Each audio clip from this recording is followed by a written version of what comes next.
Bienvenue à ceux et celles qui viennent de nous rejoindre. Nouvelle table ronde, la deuxième de cet après-midi qui va en compter 3. Tout à l'heure, on a parlé de réchauffement médiatique. Mais là, on va parler un petit peu du réchauffement climatique, mais plus spécifiquement d'autre chose. Je ne crois pas au changement climatique, ça a toujours été comme ça. Le temps change, il y a des tempêtes, de la pluie et des belles journées. Quel est l'homme qui a prononcé cette phrase ? L'homme qui a prononcé cette phrase, il va s'installer bientôt dans son nouveau fauteuil de président, le 20 janvier prochain. Vous l'avez reconnu, c'est Donald Trump. Peut-être probablement le climato-sceptique le plus célèbre du monde, c'est lui, Donald Trump. Mais Donald Trump n'est pas le seul, parce qu'il y a beaucoup de gens qui mettent en cause et qui remettent en cause et qui doutent des expertises aujourd'hui climatiques, des rapports qui attestent ce fameux réchauffement climatique. Un chiffre, 37% des Français partagent le point de vue de Donald Trump. Ils sont influencés, ces Français, en partie par des réseaux sociaux sur lesquels des comptes à la solde de lobby leur distillent des informations ou plutôt des infox. Alors comment inverser cette tendance ? Comment lutter contre ce qu'on appelle et ce qui a été théorisé aujourd'hui le climato-dénialisme ? Eh bien, on va en débattre maintenant avec, pendant 45 minutes, les invités ici présents que François Quinton de l'INA va vous présenter. Mesdames, Messieurs, c'est à vous. Bonjour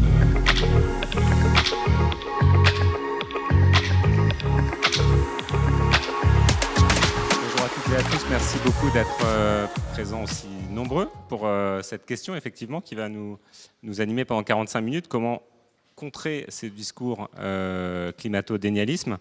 Donc nous allons tenter justement d'y voir plus clair avec les 4 participants à cette table ronde. Erwan Benezet, vous êtes journaliste au Parisien en charge des finances publiques et de l'énergie. Bonjour. Pauline Denis, vous êtes prospectiviste sur les questions de numérique et de santé au Shift Project. Bonjour. Valérie Martin, vous êtes quant à vous chef du service mobilisation citoyenne et médias de l'ADEME, l'Agence de l'environnement et de la maîtrise de l'énergie. Et Claire Pelletier, enfin, vous êtes la co-directrice en charge des médias au sein de l'association Expertise Climat. Bonjour. Avant d'entamer la discussion, je précise que nous veillerons à garder une dizaine de minutes à la fin de notre échange pour prendre des questions que vous pourriez vous poser. Valérie Martin, j'aimerais commencer avec vous, car l'ADEME a publié en novembre son 25e baromètre consacré aux représentations sociales du changement climatique des Français. Et donc, pouvez-vous nous expliquer en quelques mots ce qu'est le climato-dénialisme, déjà pour poser un peu les choses et qu'on comprenne c'est qui et qu'est-ce que ça représente dans l'opinion ? Bonjour à tout le monde. Peut-être déjà pour commencer, on se jette tout de suite sur ce terme de climato-dénialisme. Peut-être parlons de climato-scepticisme et puis peut-être parlons aussi du fait qu'il y a quand même 70% de la population qui croit au changement climatique et à ses origines anthropiques. Je pense que c'est aussi important de poser ce point-là. Alors c'est vrai que dans les différentes études, dans notre baromètre, mais aussi dans l'étude de Parlons Climat, sur les climato-sceptiques, nous avons à peu près environ 30 à 40% de la population qui se définit comme étant climato-sceptique. Dans le baromètre ADEME que vous citiez, il y a 2 chiffres qui sont à retenir. 29% qui considèrent les désordres climatiques comme des choses naturelles qui ont toujours existé. Et ce qu'il y a d'important, ce sont les pourcentages, c'est-à-dire qu'il y a eu 7 points de plus par rapport à 2023, mais c'est surtout 12 points de plus par rapport à 2020. C'est quelque chose d'important, donc c'est pas quelque chose à prendre à la légère. Et par ailleurs, dans nos travaux, on voit qu'on a un tiers des personnes interrogées qui se disent sceptiques quant à l'unanimité de la communauté scientifique sur l'implication de l'effet de serre dans le réchauffement climatique. Ça aussi, ce sont 2 points, et notamment le rapport aux scientifiques, je pense, qui sont importants à mentionner. Alors, vous l'avez compris, on peut avoir différentes formes de climato-scepticisme. On a ceux qui doutent purement et simplement du réchauffement climatique, comme il nous a été précisé. Ça, c'est en gros 2% de la population. Et puis, on a à peu près 30% qui disent « Je reconnais le changement climatique, mais je doute de son caractère anthropique ». 30%. Et puis enfin, on a 6%, alors là, ils doutent. Ils ne savent pas. Ils ne savent pas se prononcer. Donc c'est important parce que à chaque fois, on ne va pas avoir le même type de réponse à proposer face à ces différents types de climato-scepticisme. Mais qu'est-ce qu'il y a d'important à noter? C'est qu'aujourd'hui, le climato-scepticisme, il est présent dans l'intégralité des couches de la population. Personne n'y échappe, j'allais dire malheureusement. Deuxième, il y a peut-être 3 points majeurs qui peuvent expliquer qui sont ces climato-sceptiques. D'abord, il y a une variable importante qui est celle qui est liée à l'âge. Les plus de 65 ans sont, en règle générale, beaucoup plus sceptiques, climato-sceptiques, que les plus jeunes, et notamment que les 15-17 ans qui sont les moins climato-sceptiques. Cependant, les 18-24 et les 25-34 ans, on ne sait pas trop comment expliquer ce phénomène, même s'il va continuer. En ce moment, on note que le climato-scepticisme repart également chez eux. Deuxième point, c'est l'appartenance politique. Plus vous êtes à droite de l'échiquier politique, plus vous avez tendance à être climato-sceptique. Et donc, je suis allée vous chercher un chiffre qui peut vous intéresser. 79% de ceux qui se classent très à gauche sur l'échiquier politique sont convaincus du caractère anthropique du réchauffement climatique. 49% quand vous vous situez à droite. Et qu'est-ce que ça traduit? Ça traduit pour beaucoup un scepticisme, une position clivante par rapport au mouvement écologiste. Troisième point, le niveau de diplôme. Dans l'étude de Parlons Climat, on note que, en gros, ce sont majoritairement des populations peu diplômées qui sont climato-sceptiques par rapport à des populations qui sont beaucoup plus diplômées.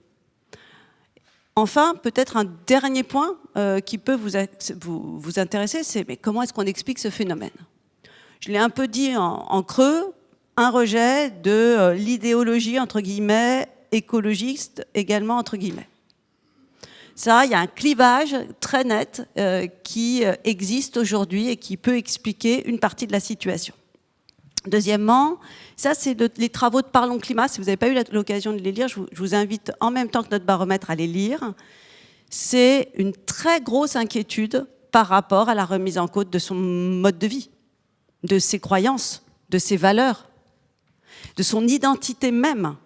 Et on se dit, mais je me sens impuissant. Qu'est-ce que je peux faire? Alors, sans doute, la meilleure défense, c'est le déni. Et ça, je pense que ce sont des choses très importantes qui sont corroborées d'ailleurs parce que nous disons dans notre 25e baromètre, c'est que les gens ils disent, bon, ok, pour l'essentiel, on est d'accord avec vous, nous croyons au caractère anthropique du changement climatique. Mais bon, on a fait largement notre part, nous, citoyens. Vous nous avez demandé de faire des efforts, c'est sans arrêt à nous. On a l'impression que c'est toujours pour nous. Alors, pour que les choses bougent, nous demandons à ce qu'il y ait une meilleure équité, un meilleur partage de l'action, et en particulier les entreprises, grandes entreprises et les collectivités et la puissance publique. Et ça, je pense que c'est important de le noter, c'est-à-dire qu'ils ne vont pas être contre le fait d'agir, ils considèrent qu'ils agissent assez, mais en revanche, ils veulent bien des mesures davantage coercitives, et donc une vraie modification, une vraie évolution de la façon dont justement les normes, réglementations et les actions sont menées pour faire un véritable projet de société. Et ça implique pour ça des décisions politiques fortes et structurantes. Voilà peut-être rapidement brosser un peu une réponse à votre question. Merci beaucoup. Après cet état des lieux, peut-être venons-en aux pistes de solutions pour commencer à répondre à la question qui nous est posée. Pauline Denis, vous avez au sein du Shift Project œuvré à un site web qui verra bientôt le jour, Comprendre 2050. Donc vous voyez qu'on se situe quand même un petit peu dans l'avenir. Est-ce que, donc on comprend que ça nous parle de futur, est-ce que vous pourriez nous expliquer un peu, nous parler de cet exercice de prospective et nous le présenter? Oui, bien sûr. Alors, pour revenir sur l'exercice de prospective, je ne sais pas si c'est très clair pour tout le monde dans la salle, mais la prospective énergie-climat, donc ce qu'on appelle prospective, ça consiste à décrire les éléments de la société et à imaginer des futures évolutions pour ces éléments de la société. Donc éléments de la société, on parle d'activités économiques ou non, des flux d'énergie qui sont liés à ces activités, des conséquences environnementales de ces activités, et parfois même des conséquences économiques et sociales. Voilà, donc on prend ces éléments et on imagine des futurs sur la base de décisions économiques et politiques qui auraient été prises, ou alors sur la base d'événements tendanciels qui ne dépendent pas de ces décisions. Voilà, donc ça c'est la prospective. Et ces futurs qu'on imagine, donc c'est le Shift Project, mais c'est aussi l'ADEME qui fait ce travail, aussi RTE, le secrétariat général à la planification écologique du gouvernement, bref, plein d'organisations. Volontairement et souvent, on imagine des futurs qui sont très contrastés. Pourquoi? Juste pour essayer de comprendre quelles sont les conséquences de telle ou telle hypothèse, tel ou tel choix politique et économique qui serait pris. Voilà, donc ça c'est la prospective. Et dans le site que je vais vous présenter, donc Comprendre 2050, qu'on a construit, ce qu'on appelle scénario, c'est donc un des futurs imaginés. Voilà, donc pour résumer, la prospective énergie-climat, c'est quoi? On a un seul objectif, c'est mettre toutes les connaissances dont je viens de vous parler sur la table et d'éclairer le débat sur la transition énergétique. Voilà. Et pourquoi cette initiative vous semblait importante à lancer aujourd'hui? Alors, d'habitude, au Shift Project, les rapports qu'on fait, ils ne sont pas destinés à la vulgarisation, ils ne sont pas destinés aux journalistes ni aux professionnels de l'information, mais plus aux experts. Et là, c'est vrai qu'on se distingue, on n'avait pas fait ça avant. Alors pourquoi? C'est parce qu'il y a beaucoup de journalistes et de professionnels de l'information qui nous entouraient, qui nous ont fait part de leur volonté de contextualiser souvent l'actualité dans des temps un peu plus longs que ce qu'ils faisaient. Et pour cela, ils passaient par les travaux prospectifs qu'on produit. Sauf qu'en fait, les travaux prospectifs, c'est quoi? C'est des milliers de pages, c'est pas vulgarisé, c'est pas compréhensible, c'est difficile de trouver l'information dedans. Voilà. Et c'est sur la base de ce constat qu'on a voulu faire ce site. Alors, est-ce que vous voulez nous dévoiler un petit peu en avant-première quelques éléments pour qu'on se projette justement un petit peu? Oui, bien sûr. Alors, avant-première, pourquoi? Parce que la publication officielle du site, c'est le 4 février. Je vous partagerai après un QR code si vous êtes intéressé pour venir à l'événement.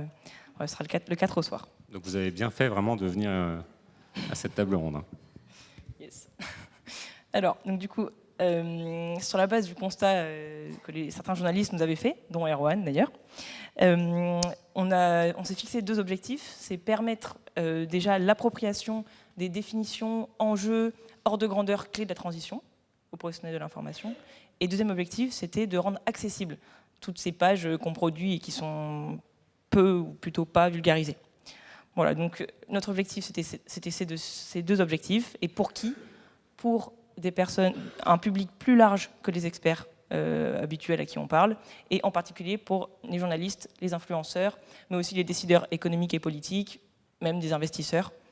Toute personne qui a envie de contextualiser sur une échelle de temps un peu plus longue que l'actualité. Voilà. Donc, comment est-ce qu'on a fait pour ça? On s'est entouré de partenaires, évidemment, et on a travaillé sur 5 organisations qui sont des prospectivistes. Donc, Negawatt, l'ADEME, le Shift Project, RTE et le SGPE, qui est le secrétariat général à la planification écologique, donc du gouvernement. Voilà, toutes ces organisations, elles ont produit des scénarios, qui sont des scénarios français, sur le périmètre français. Et c'est sur la base de ce scénario qu'on a produit ce que je vais vous montrer. Donc, si on les cumule tous, ça fait à peu près 5000 pages. Donc, on a commencé par faire une liste de toutes les thématiques qui étaient traitées par les scénarios. Pour chacune de ces thématiques, on a réuni toutes les informations qu'on pouvait trouver sur les documents. On a synthétisé, vulgarisé.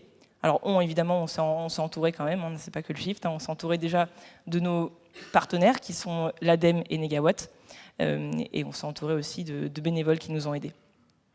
Voilà, donc ça a été notre méthode, pour arriver du coup à des contenus qui ont été pensés avec et pour les journalistes, et on va rentrer un petit peu plus dans le détail. Donc, il y a à peu près 160 fiches thématiques. Alors, bon, il y a des grandes thématiques, vous imaginez. Alors, ce n'est pas que des thématiques très techniques, donc il n'y a pas que l'électricité, l'hydrogène, le gaz, il y a aussi les emplois, les compétences, il y a aussi des questions économiques, notamment les revenus des ménages, etc. Voilà. Donc là, je vous en ai mis 6, mais il y en a 23 de thématiques. Donc, les fiches qui sont disponibles sur le site, il y a des fiches qui sont dites synthèse, c'est-à-dire une fiche par grande thématique dont je vous ai parlé. Voilà, donc c'est tous les enjeux de la transformation qui sont liés à cette thématique. Et après, les 160 fiches, Et ben, elles sont toutes liées entre elles et ça permet aux journalistes ou à la personne qui se balade sur le site d'aller de fiche en fiche si elle a envie de s'intéresser à des sujets qui sont connexes à la fiche qu'elle est en train de lire. Voilà, donc là je vais rentrer dans une fiche, comme si on cliquait sur la fiche pour que vous voyez à quoi ça ressemble. Alors en l'occurrence ici c'est la fiche sur l'évolution de la consommation électrique d'ici 2050. Donc toutes les fiches commencent avec des messages clés que vous voyez juste en dessous. Voilà, donc c'est les grandes leçons de la fiche. Il y a un sommaire pour pouvoir se balader rapidement sur la fiche. Et évidemment, puisqu'on parle vulgarisation, les fiches sont accompagnées d'aides à la compréhension, donc notamment des éléments de contexte. Voilà, donc si avec la souris vous passez sur un aimant violet, vous avez plus de contexte sur l'élément que vous avez survolé. Il y a aussi des définitions, en l'occurrence celle de service énergétique, mais ça vaut pour pas mal de mots. Et pour les données quantitatives qu'on a laissées, parce qu'il y a des chiffres quand même si on vulgarise, il y a des chiffres qu'on a estimés nécessaires et du coup qu'on a laissés, et ben ces chiffres, ils sont contextualisés, c'est-à-dire qu'on les situe entre deux éléments qui a priori pourraient parler aux personnes qui survolent le site. Voilà, bon, évidemment il y a aussi des graphes, parce que ce qu'on extrait des documents, c'est pas que des mots, c'est aussi des graphiques. Et il y a, quand c'est disponible, quand ça l'était, un petit élément sur la trajectoire du gouvernement. Donc je vous ai parlé du SGPE, il écrit un scénario qui s'appelle la SNBC, la Stratégie nationale bas carbone, et qui a été actualisée pour la dernière fois en 2021 et qui est censée être actualisée cette année. Comme elle ne l'est pas encore, on n'a pas pu l'intégrer dans le site, mais en tout cas c'est quelque chose qu'on aimerait faire. Donc voilà, quand il y a eu des éléments dans la Stratégie nationale bas carbone précédente, on l'a mis dans les fiches également. Et s'il n'y en avait pas, on n'a rien mis. Voilà. Donc en tant qu'expert de la transition, journaliste, influenceur, investisseur, si vous arrivez sur une fiche et que vous l'avez terminée et que vous voulez soit la partager, soit que vous avez des questions à nous poser, donc à la fin des fiches, il y a des formulaires, il y a un formulaire à remplir si jamais vous avez des questions, vous avez besoin de précision ou alors que vous avez remarqué des erreurs. Voilà. Et j'aimerais terminer avec ça. Un des éléments que tous les journalistes avec qui on a discuté nous ont fait remonter, c'est le besoin de sourcer, de comprendre d'où viennent les éléments qui sont sur la fiche. Et à la fin de chaque fiche, il y a un document PDF sur lequel il y a les documents, les extraits et la page du document, d'où viennent les éléments qu'on a tracés. Voilà, c'est pour être sûr d'être transparent. Voilà. Donc, merci beaucoup pour cette présentation, parce qu'on voit que c'est déjà un premier niveau de réponse, une première réponse apportée à la question, c'est la mise à disposition de manière accessible, finalement, de l'expertise, des connaissances scientifiques et scénarisées pour faciliter leur appropriation. Donc le site est lancé le 4 février. J'avais une petite question, c'est une fois que le site est lancé, comment est-ce qu'on le fait vivre après voilà. C'est une très bonne question. Alors, petite parenthèse, si vous êtes intéressé par l'événement, vous pouvez scanner le QR code. Ça vous amène sur un lien pour remplir un formulaire pour venir. Alors oui, l'actualisation. Alors le site, il a vocation à être mis à jour, mais mise à jour, quand la matière disponible sur des scénarios sera actualisée. Et alors d'expérience, bon, l'ADEME, même voilà, en fait tous, on actualise à peu près tous les 5 ans. En fait, notamment pour se caler sur le cycle électoral. Donc voilà, donc le site a vocation à être actualisé en 2027. Et en ce qui concerne la trajectoire du gouvernement, on aimerait bien l'actualiser même cette année, quand elle sera sortie. Donc la SNBC 3. Okay. Erwan Benezet, vous avez été partie prenante aussi, Pauline l'a évoqué juste d'un mot, mais est-ce que vous pourriez nous expliquer un petit peu le rôle que vous avez joué dans ce projet et qu'est-ce qui vous a incité à y contribuer ? Alors, comme Pauline l'expliquait, c'est un site qui a été effectivement, notamment avec plein de contributeurs, été réalisé aussi avec des journalistes comme moi et pour aussi, mais pas que évidemment, des journalistes. Donc j'ai tout de suite été intéressé par le fait d'y participer. Je couvre donc moi l'énergie depuis une douzaine d'années, en plus aujourd'hui des finances publiques, et il y a des liens qui sont très forts. Donc je trouvais intéressant de suivre ces deux thématiques. Et la raison pour laquelle, au-delà évidemment de ma sensibilité à toutes ces questions, au travail que je connaissais en amont, puisque c'était un de mes interlocuteurs réguliers, le Shift Project, déjà j'ai reconnu dans leur façon de travailler quelque chose qui m'est tout à fait commun et que j'applique déjà dans mon travail, c'est l'agrégation de données. en journalisme, même un des enseignements de base, c'est le croisement des sources. Et le travail qu'a effectué le Shift, c'est de s'inspirer, en tout cas d'aller rechercher des sources parfois très diverses et parfois au sein d'une même source. Par exemple, je pense au rapport de RTE, au réseau transport électricité, qui ont fait des scénarios de projection sur la consommation électrique dans les prochaines années, voire décennies. Et ils ont pris différents scénarios qui peuvent être parfois quasiment à l'opposé les uns des autres. Un scénario où on va privilégier le nucléaire, d'autres du 100% renouvelable, etc. Et puis il y a différents scénarios de l'ADEME et autres. Et donc avec tout ça, c'est de travailler dans une masse de données et de les agréger pour les rendre, d'abord pour les analyser, les rendre compréhensibles. Et c'est un autre point qui est très important pour moi dans mon travail de journaliste. Je travaille pour un journal qui s'appelle Le Parisien aujourd'hui en France. C'est un journal où on a pour coutume de dire qu'on aime bien, on essaie de simplifier l'information sans la rendre simpliste, pour justement s'adresser à des gens qui ne sont pas forcément des experts, mais qui ont envie de comprendre ce qui se passe. Donc c'était tout à fait dans ma démarche. Donc ça, c'était un des premiers points pour lequel j'avais envie d'accompagner le Shift dans ce projet. La deuxième chose, donc, ma façon de travailler et ma façon d'accompagner ou de couvrir la transition énergétique à travers la thématique de l'énergie, c'est ce que j'appellerais le multicanal. Je l'ai même résumé avec une sorte de clin d'œil à un dicton populaire, à ne pas mettre tous ces œufs de climato-concernés dans le même panier de communication. Et donc moi, aujourd'hui, je travaille pour la presse écrite, mais je participe de temps en temps à des tables rondes, je participe à des débats parfois qui sont faits sur des plateaux radio ou télé, j'ai écrit quelques bouquins. Et de participer à ce projet, c'est aussi d'abord de sortir de mon couloir de nage, toujours sur l'accompagnement, enfin sur le travail par rapport à la transition énergétique, et de pouvoir peut-être essayer de toucher un public encore plus large sur ces questions-là qui me sont importantes. Alors, Claire, de votre côté, vous voulez... Pauline, vous voulez compléter? Oui, je n'ai pas répondu complètement à ta question, qui était qu'est-ce qui se passe après. Parce qu'une fois que le site est sorti, notre objectif, ce n'était pas juste de faire un site, c'était qu'il soit pris vraiment en main par les journalistes et qu'il aide et que ça devienne un outil pour accompagner au quotidien les professionnels de l'information. Et du coup, on est en train de discuter avec des écoles de journalisme, avec des rédacs et avec tout un tas de professionnels de l'information, des influenceurs aussi, pour pouvoir relayer, leur présenter le site et voir à quel point est-ce qu'ils peuvent s'en servir au quotidien et les aider. Je voulais rajouter un petit point, en fait, j'avais mis, parce que même en écoutant et en réfléchissant au fur et à mesure, c'est un sujet tellement vaste que j'ai encore repris des notes. Il y a un point qui me semble important.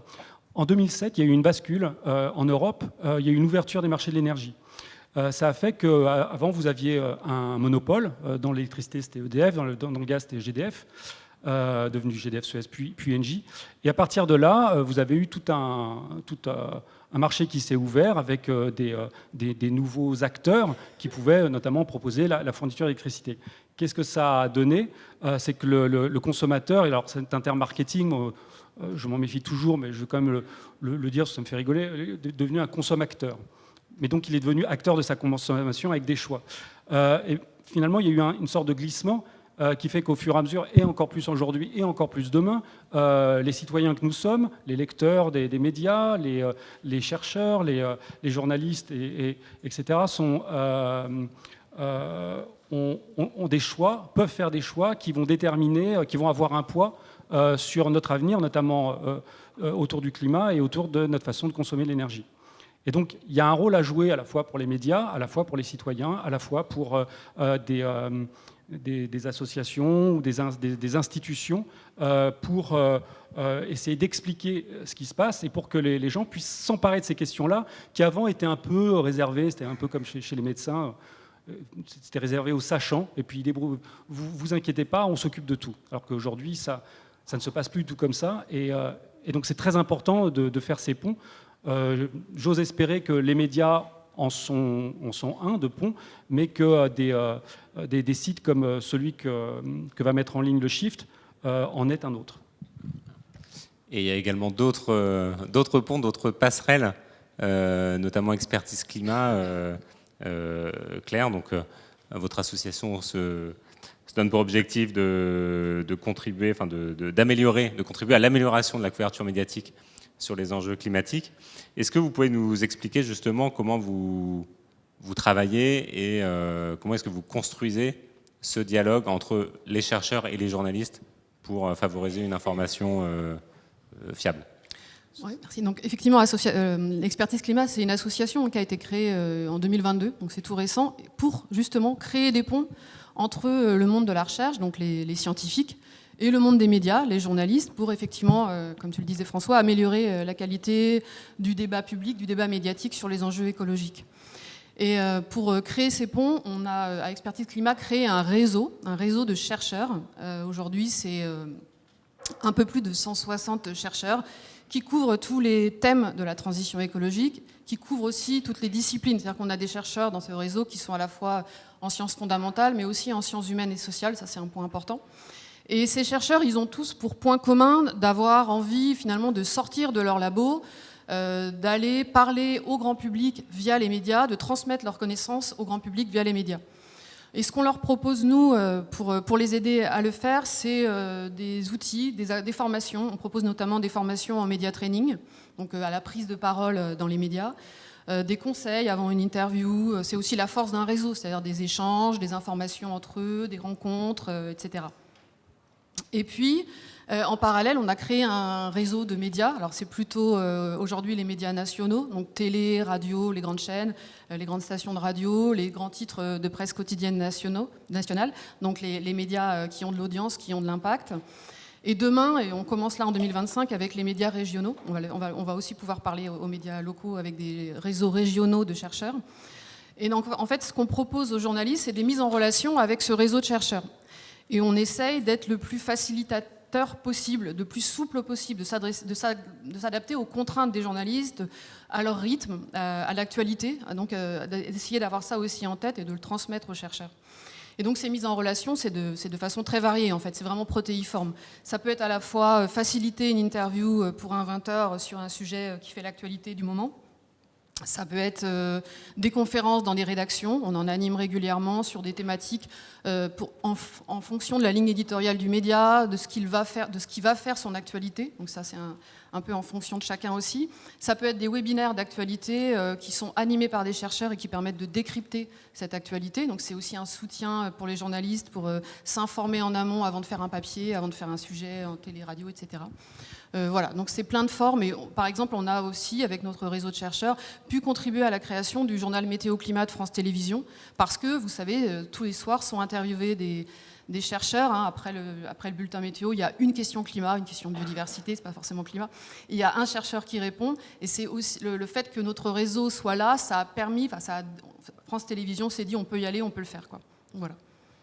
Et est-ce que c'est vous qui démarchez les médias, entre guillemets, ou est-ce que c'est eux qui viennent vous solliciter en disant j'ai besoin d'un spécialiste là dans 15 minutes sur telle question, voilà, comment ça se passe? Notre boulot, c'est de nous faire connaître, l'activité de l'association auprès des journalistes, auprès des médias, parce qu'on est tout nouveau, hein, 2022, c'est rien. Donc effectivement, il y a cet enjeu de nous faire connaître, aussi d'essayer de faire comprendre aux journalistes qu'on peut leur apporter, parce que nous, on n'est pas là pour... voilà, on est là surtout pour leur faciliter la tâche, pour leur apporter du soutien au quotidien, pour, in fine, qu'il y ait plus de science et plus de scientifiques dans les médias. Nous, c'est ça notre objectif. Mais aujourd'hui, effectivement, on est un peu connus. Donc ça permet aussi que des journalistes viennent à nous avec des demandes diverses et variées et on essaye de s'adapter pour leur répondre au plus vite. Avec un maître mot qui est quand même la réactivité. Parce que et quels sont les besoins ou comment est-ce que vous aidez, comment est-ce que vous accompagnez les chercheurs dans ce travail de prise de parole médiatique qui est très différente d'une prise de parole dans un colloque ou dans un cours en amphi? Alors effectivement, donc c'est des formations qui durent entre 1 et 2 jours. Hein. Classiquement, si vous connaissez les formations en média training, vous voyez à peu près de quoi je parle. Mais l'enjeu, c'est déjà de leur faire comprendre où sont les audiences. Parce qu'un chercheur, il a tendance à faire des tribunes dans des journaux très connus, mais pas forcément toujours très lus, et aller dans des radios très élitistes et pas toujours très, très connues du grand public. Donc, nous, ce qu'on essaye de leur dire, c'est où sont les audiences, où leurs messages vont avoir de l'impact, parce que c'est ça l'intérêt aussi. Donc c'est un peu toute cette sensibilité à qui sont les médias aujourd'hui. Par exemple, le Parisien, c'est important que les chercheurs aillent parler aux Parisiens. On leur explique pourquoi, à quel point le Parisien est un média très prescripteur, c'est des choses comme ça. On leur explique aussi comment simplifier leur message. Et après, ça c'est la deuxième partie de nos formations, on essaye de travailler avec eux sur la simplification des messages pour qu'ils les préparent, pour qu'ils les aient en tête, pour que ce soit impactant. Là encore, c'est ça l'intérêt, c'est qu'ils aient de l'impact. L'idée, c'est qu'ils passent le moins de temps possible et que toute leur énergie soit forte, en fait. Voilà. Alors là, vous évoquez des grands médias qui sont, attentifs à ces questions, mais il y a aussi des radios, des télés qui invitent encore des personnes climato-sceptiques ou climato-dénialistes. Comment est-ce qu'on fait pour dépasser le cercle des convaincus, des 70% et quelques de convaincus dont parlait Valérie tout à l'heure? Comment est-ce qu'on réussit à parler au public, justement, aux climato-dénialistes, aux climato-sceptiques? Comment est-ce qu'on peut les toucher? Ouais, c'est une question franchement difficile. On en débat beaucoup avec notre réseau de chercheurs et ça les préoccupe beaucoup, particulièrement de plus en plus en ce moment, hein, compte tenu du contexte politique et géopolitique. La première chose qu'on leur dit à l'expertise climat quand on en parle avec eux, c'est déjà de bien choisir les médias malgré tout où on va parler. Parce qu'aujourd'hui, quand on est chercheur, aller sur des espaces médiatiques qui ne consistent qu'à polariser ou à décrédibiliser la méthode de la science, c'est compliqué, c'est pas possible en fait. Donc il faut quand même choisir les médias, et il y en a encore quand même beaucoup qui respectent l'éthique journalistique et qui respectent aussi la démarche scientifique. Et mettre toute son énergie dans ces médias-là pour aller faire passer des messages rigoureux, fiables, c'est déjà avoir beaucoup d'audience en perspective et toucher quand même beaucoup de personnes, dont Valérie disait à quel point on a des climato-sceptiques hésitants un peu partout. Donc ils sont aussi sur les médias qui respectent l'éthique journalistique et qui respectent la science. Et la deuxième chose, c'est aller parler à des climato-dénialistes convaincus, purs et durs, quand on est scientifique. Je pense que c'est assez mission impossible. En revanche, il y a un énorme enjeu pour les scientifiques d'aller créer une forme d'immunité collective dans la population pour nous protéger de ces discours et de ces propos climato-sceptiques. Donc on est plutôt sur cette idée, on essaie de leur partager cette idée d'immunité collective, de cordon sanitaire à créer autour de nous, quoi. Et Erwan, j'ai envie de vous poser la même question. Comment est-ce qu'on fait pour parler aux gens qui se posent des questions ou aux gens qui sont vraiment plus... Alors, il y a deux choses. D'une part, quand la thématique, comment lutter contre le climato-dénialisme m'a été proposée, j'ai beaucoup réfléchi sur ce thème, qui est, je pense, une sorte de néologisme, et qui le sera sans doute malheureusement presque bientôt plus, parce que connu de tous. Je pense que c'est plus compliqué d'identifier et de se confronter au climato-dénialisme qu'au climato-scepticisme. Pourquoi ? Parce que le climato-scepticisme, les limites, les contours sont assez nets. Voilà, on est contre, on n'y croit pas. L'anthropocène, ça n'a aucune influence sur le réchauffement climatique, c'est-à-dire l'action de l'homme. Et là, finalement, les choses sont clairement mises sur la table. Le climato-dénialisme, c'est un petit peu autre chose. Et donc, pour répondre à votre question, déjà, je pense qu'il faut d'abord apprendre à connaître ces gens qui sont dans un déni du réchauffement climatique et à essayer de comprendre les raisons de ce déni. Immédiatement, j'en vois deux. Alors, juste pour encore refaire la différence, je pense que dans cette salle, je ne suis pas sûr qu'il y ait beaucoup de climato-sceptiques. Peut-être que vous ne seriez pas là, ou alors vous êtes très très intelligent, vous essayez de comprendre les positions du camp adverse. Par contre, sans doute, il y a beaucoup de gens qui ont été, ne sont peut-être plus, des climato-dénialistes. Il y a peut-être des gens ici comme moi qui avant mangeaient des tomates en hiver et puis un jour se sont dit il faudrait peut-être arrêter ça. Je caricature, mais voilà, dans le déni, c'était sur aussi des gestes très simples jusqu'à d'autres bien plus complexes. Et puis donc de comprendre ce qui est à l'origine du déni. Et là-dedans, je vois au moins deux éléments, soit une forme d'égoïsme, de repli sur soi, voilà, le climato-égoïsme, ou la peur. Et ce deuxième point me semble très important. D'ailleurs, il a un nom aujourd'hui, l'éco-anxiété. Et donc la peur, c'est comme quand vous avez un symptôme un peu bizarre et que vous procrastinez avant d'aller chez le médecin parce que vous avez peur d'entendre ce qu'il a à vous dire. Le réchauffement climatique et les conséquences, c'est un peu ça aussi. Et donc, fort de cette démarche, moi en tant que journaliste, quand je comprends ça, je me dis quelle est la solution à travers les articles ou à travers mon travail avec le Shift ou dans le quotidien pour lequel j'écris. Et je pense que la solution, c'est l'action. C'est-à-dire qu'à partir du moment où on commence à agir. Alors donc moi, en tant que journaliste dans mon travail, en écrivant, en aujourd'hui participant à cette table ronde, je suis dans l'action. Et pour les citoyens et peut-être les climato-dénialistes, qui ne le seront, je l'espère, plus demain, l'action, c'est de lire, c'est de s'informer, c'est d'échanger, c'est de s'engueuler, c'est de se rabibocher en se disant qu'on comprend un peu mieux le point de vue de l'autre. Et c'est dans cette action, sans doute, qu'on a un petit peu moins peur et donc qu'on s'éloigne du déni et donc du climato-dénialisme. Une dernière question pour Valérie Martin avant de lancer des questions. Et après on va laisser la place aux questions du public. Il nous reste à peu près 10 minutes et vous le savez, la promesse de Média en scène, c'est l'échange. Vous en parliez il y a un instant. Donc si vous avez des questions à poser, levez la main, de telle sorte qu'on vous amène un micro et on va, en attendant, écouter la réponse. Voilà. Parce qu'on a beaucoup parlé d'information parmi les solutions de mise à disposition des données, de l'état de la science, de facilitation du dialogue entre journalistes et chercheurs. Mais il y a aussi une autre piste qui a été explorée par l'ADEME récemment, d'explorer un peu les imaginaires. Est-ce que vous pouvez nous en dire 2 mots et pourquoi ça vous semble important ? Je trouve qu'effectivement, les rapports ADEME de prospective, c'est plus de 1500 pages. Donc ça s'adresse déjà à des gens qui ont envie de passer leur soirée à lire ces rapports. Et ensuite, on a un autre point. L'information est indispensable. Mais bien souvent, on a eu trop tendance à travailler, à communiquer autour de chiffres, de chiffres scientifiques. Et tout le monde ne les comprend pas. Et en plus, on ajoute à ça un jargon de spécialiste qui, parfois, fait comme une sorte de mur supplémentaire pour pouvoir bien appréhender. Parce que c'est vrai qu'on peut se dire que la transition écologique, c'est avant tout une transition culturelle.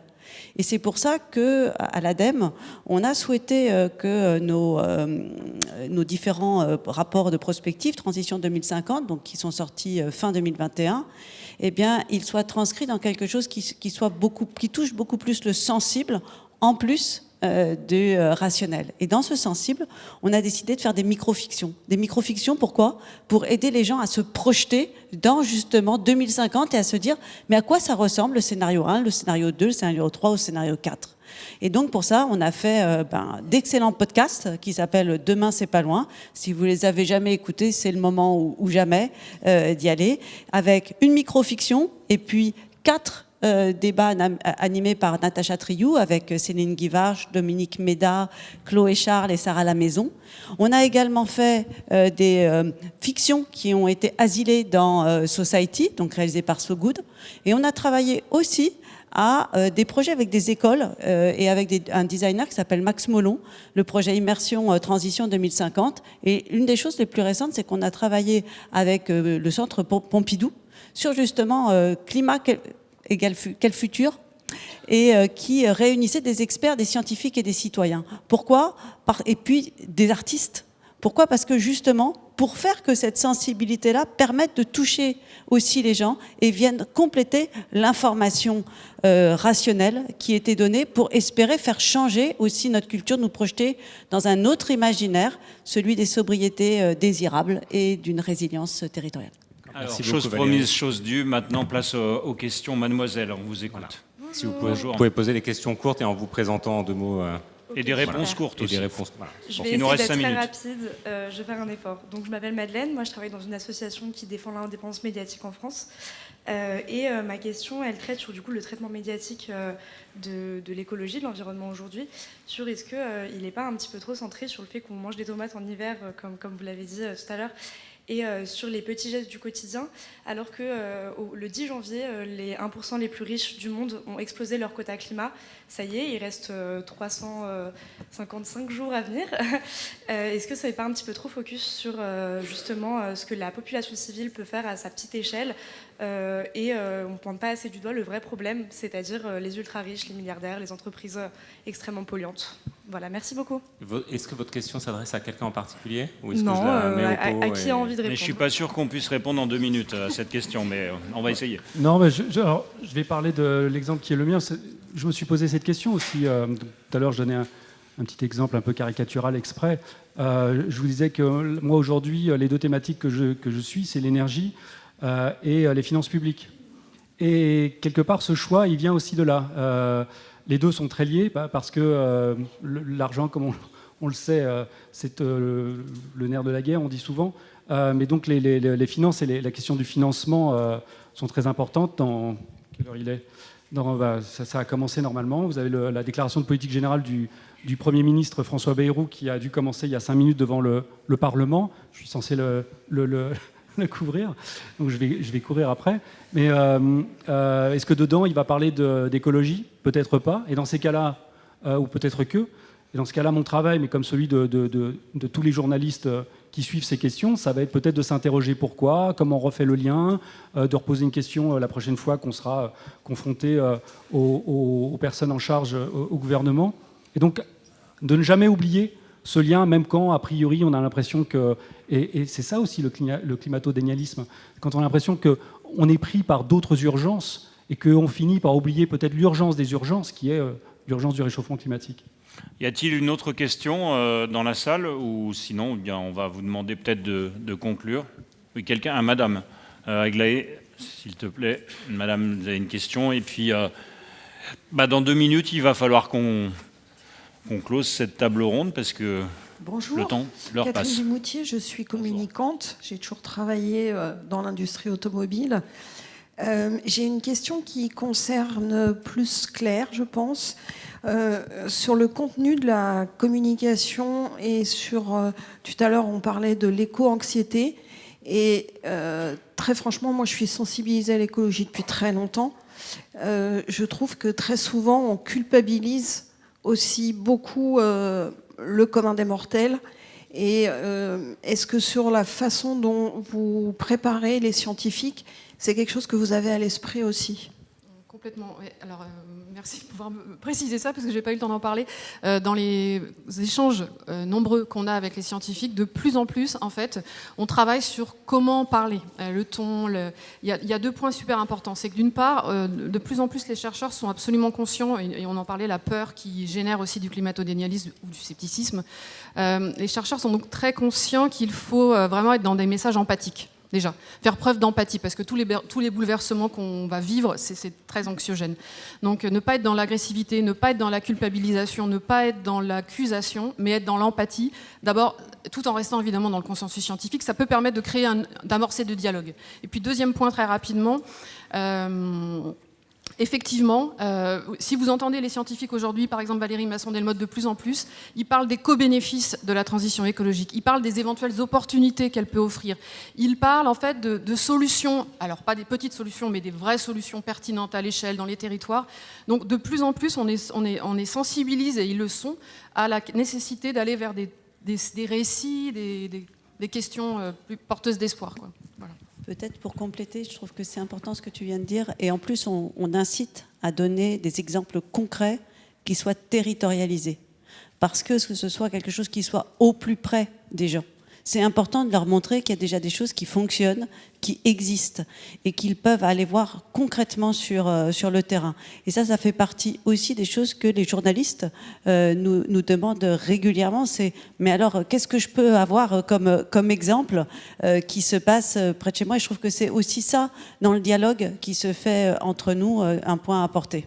Bon, alors je rajoute très vite un petit point, parce que justement, je l'avais souligné, donc on s'accorde là-dessus sans s'être parlé, mais je parlais d'action tout à l'heure, et dans le travail journalistique, il y a un point très important qui est de mettre en lumière en permanence, tous les jours, notamment dans notre journal, des solutions et des actions. Quelqu'un m'a parlé de mimétisme vertueux, j'ai trouvé cette expression très belle, et c'est de montrer aussi par les actions d'autres personnes dont on fait le relais aux Parisiens, ce mimétisme vertueux qui va donner à d'autres personnes, là aussi, d'être dans l'action.